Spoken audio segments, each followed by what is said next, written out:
Hello, everyone. Welcome to Small Biz Tips. Guys, I am excited. I met this guy on LinkedIn, right? And I saw some of his stuff. I saw his profile. I was like, wow, that's pretty cool what he's doing. I would love to have him on here. And I reached out, and guess what? He said yes. Greg, what's going on, man? Not much. How are you? Thanks for I having me on. Thank you. Thank you. I'm fantastic. I'm excited to have you. Before we jump into all those amazing things you're doing in your space, what I like for the people to know is who is Greg? Well, I think relevant to what you're asking, I've been in direct-to-consumer e-commerce almost 20 years now. I was actually Mm, a practicing attorney in Chicago before then for about 8 years, and started with my wife a company called Tie Bar, which is one of the very first direct-to-consumer men's fashion businesses that we founded in 2004. So I've been sort of like the George Washington of e-commerce there at the beginning. Um, wow, we grew that company over a period of 9 years to about 20 million in our final year, sold it to private equity. After congrats. that, I took a little bit of a break, got involved in an incubator down here for new startups, Hmm. and co-founded a new bedding company that's directed, or I should say, designed for men. That company is Thread Experiment. We founded that in 2015, still going strong. And in 2019, after my 5-year non-compete ended with the sale of the Thai bar, I acquired a small company in Vermont that Hmm. also is in the neckwear space. Their owners were looking to get out, and I jumped right back in. So that's currently what I do. The other thing, I guess, is I teach entrepreneurship at Mm. Florida Atlantic University to juniors and seniors in the College of Business.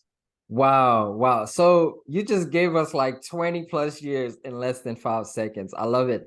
I want to go back, right? You were an attorney? Yeah, I was an attorney, eight crappy years. What were you practicing? Like what kind of law?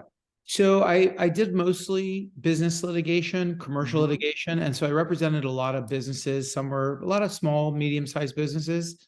So I was around a lot of entrepreneurs, Yeah. and I think that really is where I found my inspiration and my motivation for getting into my own business. Because we used to have these meetings, and I'd drive away in my Honda Civic with no air conditioning and no power windows, and they drive away in their Cadillac Escalade fully all the options.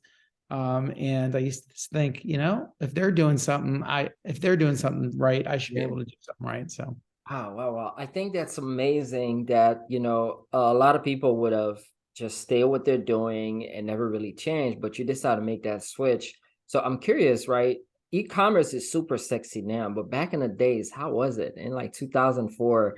Like, so I'll tell you why that's a great question. I mean, we actually ran the company out of our basement for 4 years, Mm, the basement of our home. And honestly, it was after first year, we started making more money in e-commerce than I did as a lawyer.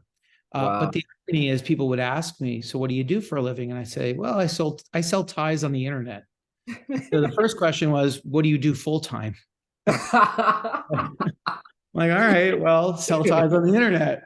Um, and then they say, "Oh, so would this be eBay?" I'm like, "No, there's things called websites, and we Oh sell my on a God. website."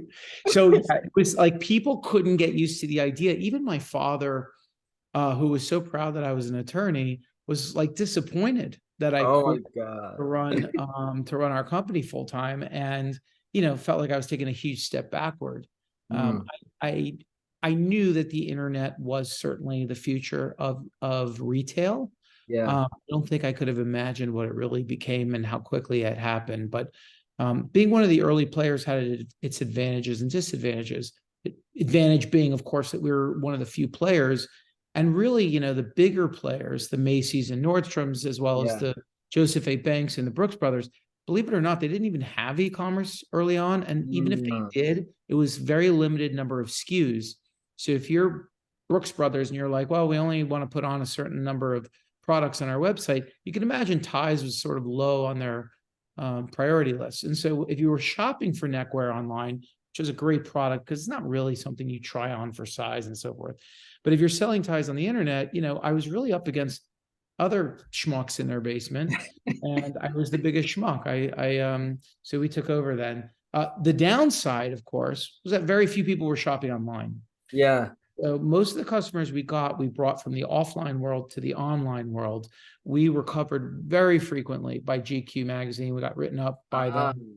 Our ties were frequently on models, celebrities, the cover, all earned media, so we didn't pay for it.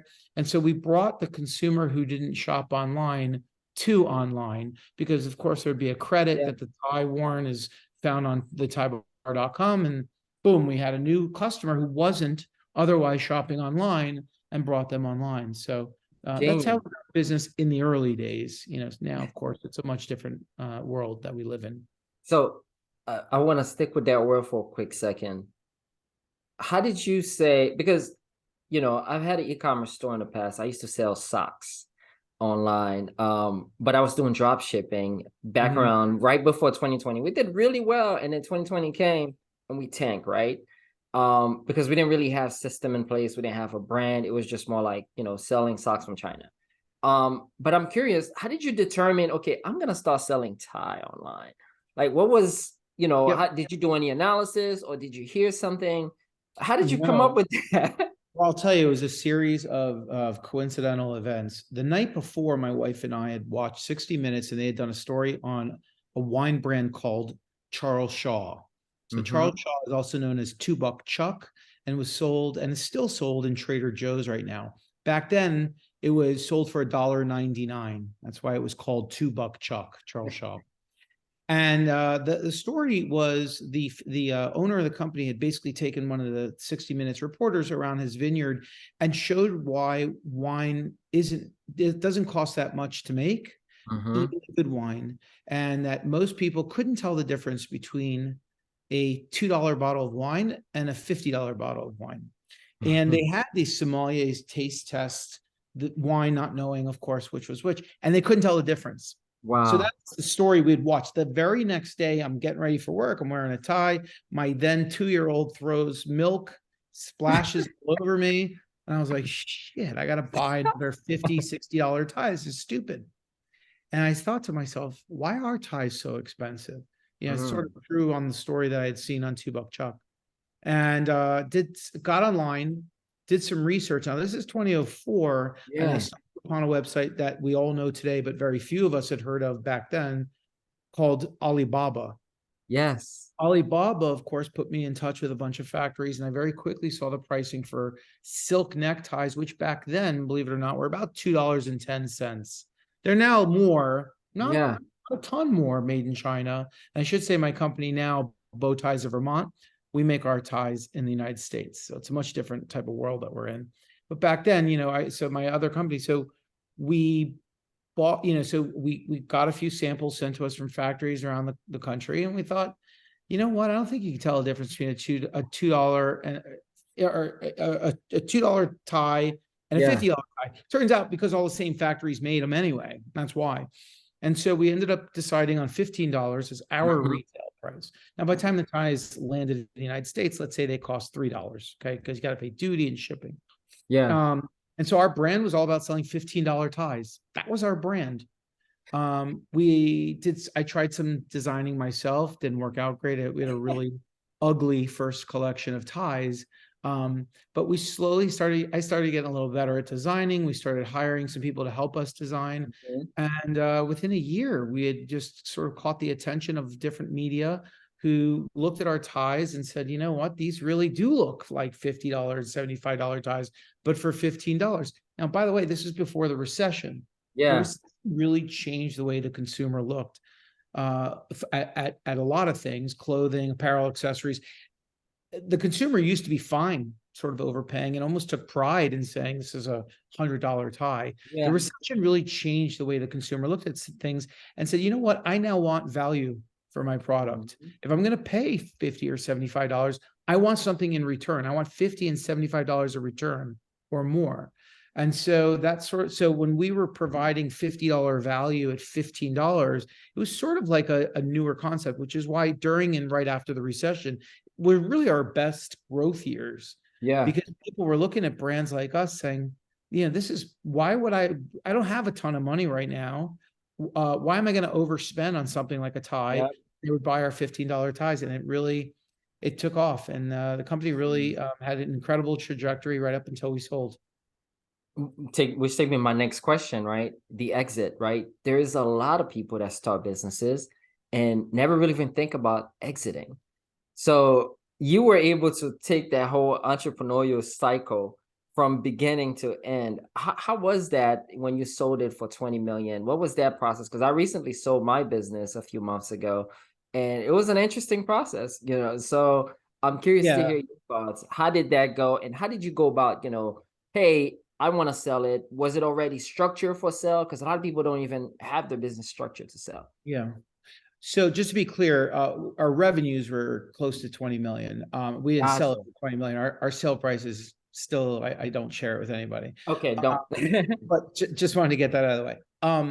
As far as like how you prep it, I mean, the reason we sold it was because every year was more incredible than the last. And you don't Mm. want to exit your company when it plateaus. You don't want to exit your company on the way down. You want to exit it on the way up. You get a much higher multiple. And so that was happening. We were growing at an astronomical rate. We had just entered into a collaboration with Jesse Tyler Ferguson, who's an actor on Modern Family, and that was the hottest show at the time. I We love that just show. entered, yeah, great. We just had entered into a collaboration with Dwayne Wade in the NBA, and we were just hitting on all cylinders. So I'm like, this is when you sell. And I would say that's one of the few very good decisions I've made in my life. It was indeed the right time Congrats. to sell. As far as like getting the company ready for sale, I mean, you just want to keep showing the growth. It is a Mm-hmm. long process. Ours was a 10-month process, and I was told that was a very fast process. The Mm-hmm. size of your company will determine the speed as well. Yeah. Smaller companies can go real quick, but we had to hire an investment banker, have a memorandum, private offering memorandum. We went out to the private equity world. It's a real process. We spent literally many days pitching our business to these private equity guys, and it's a lot of work. So the key is, of course, continuing to focus on the operation of your company. It's so easy to get sidetracked with all the work that Yeah. goes into selling, but you can't forget you have a company, and you need that company to keep succeeding, because if you start to go down, now the They don't interest want it. starts to Yeah. go down. So you have to keep pushing and pushing. So that's like really the hardest part. As far as having clean financials, that's easy. You should have clean financials anyway. Companies like QuickBooks makes that so easy. But for the most part, they expect when they go in that things won't look perfect, especially when you're buying from founders, non-institutional types. Yeah. They know what they're getting into. And so like, what does it mean to prepare for sale? Make sure your company's like in good working order. Mm-hmm. Again, like, sell your company going this way and not that way. That's the Mm. biggest. That's probably the most important thing during I the love this. stage. That's amazing. I love this. And then you took a break, right? And you went back in. So I Yeah. think it's pretty cool that you did that. Now, fast forward, the new company you have now, you have it for a few years now, right?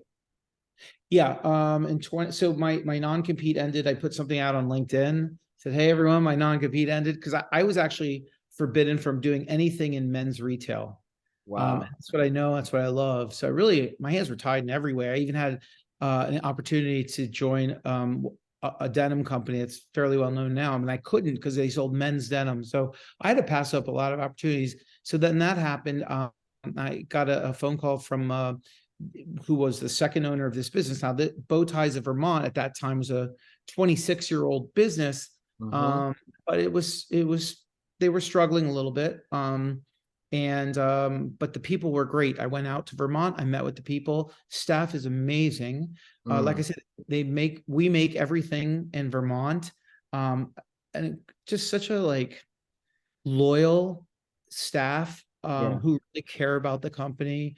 Um, really, everyone that worked there impressed me. And so at one meeting, and I made an offer, and Wow. yeah, and so 3 weeks later, that company closed. A good example of how smaller companies can move quick. I went real fast. Right. I was like, Yeah. I'm like, I don't need to meet anyone again. Here's my offer, final offer.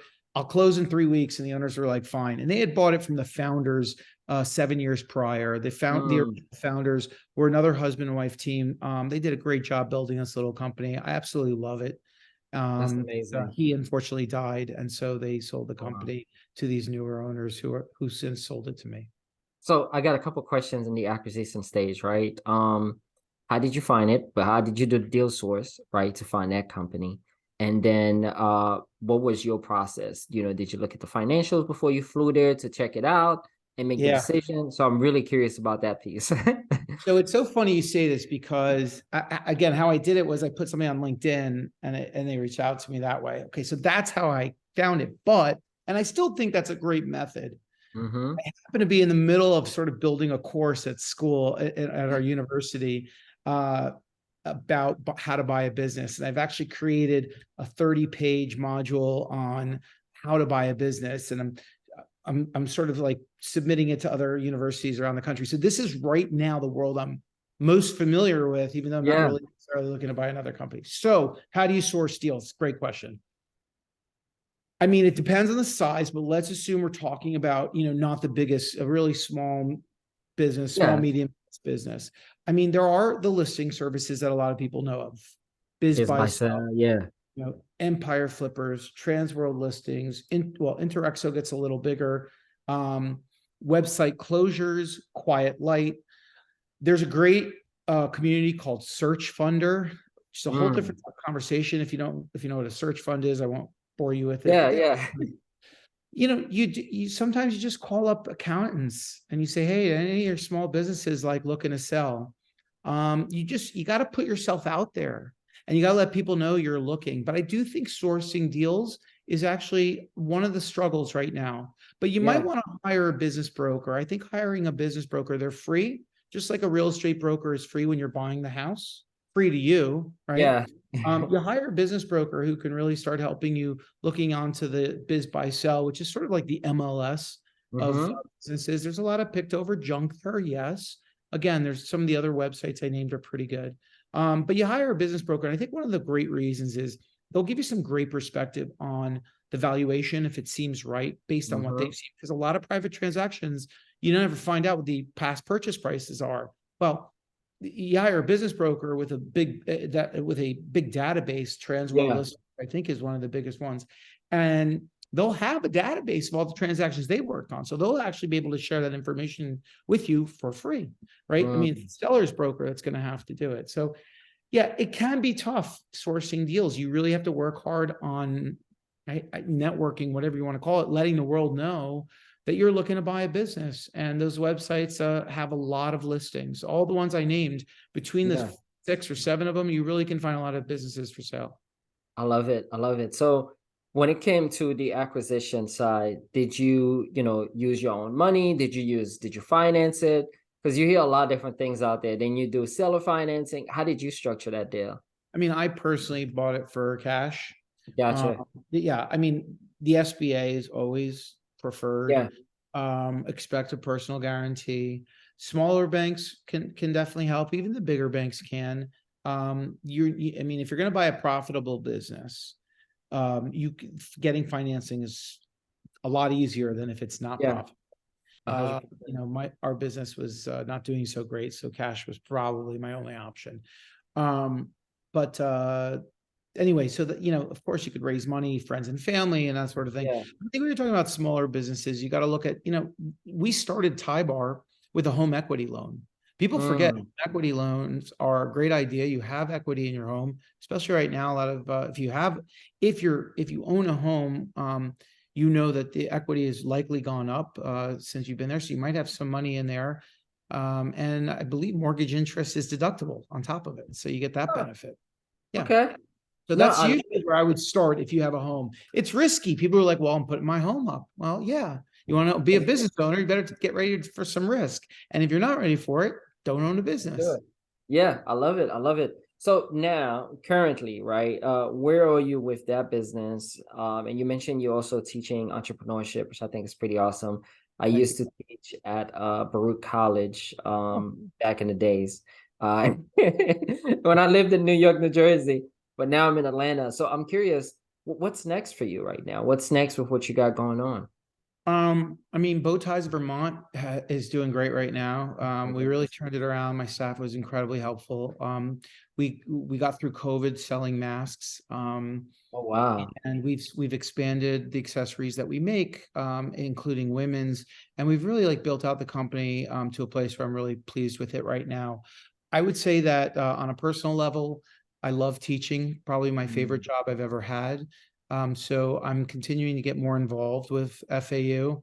By the way, we went to the Final Four this year. If you didn't pick up on that, Congrats. and we look good this year. We are going to be ranked to preseason top 20 guaranteed. Starting five's all coming back. Anyway, uh, so I really love FAU. I love teaching there. I think I'm getting a little bit more involved. I get involved in the entrepreneurship school. Like Mhm. I've some things I can't necessarily share right just yet, but I've been being a mentor to some of the students and entrepreneurs there.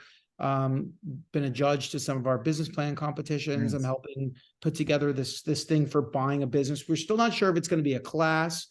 We have to Yeah. figure out what it is, but I just spent a ton of time on developing like how to buy a business, which I think is, so people are calling it entrepreneurship through acquisition.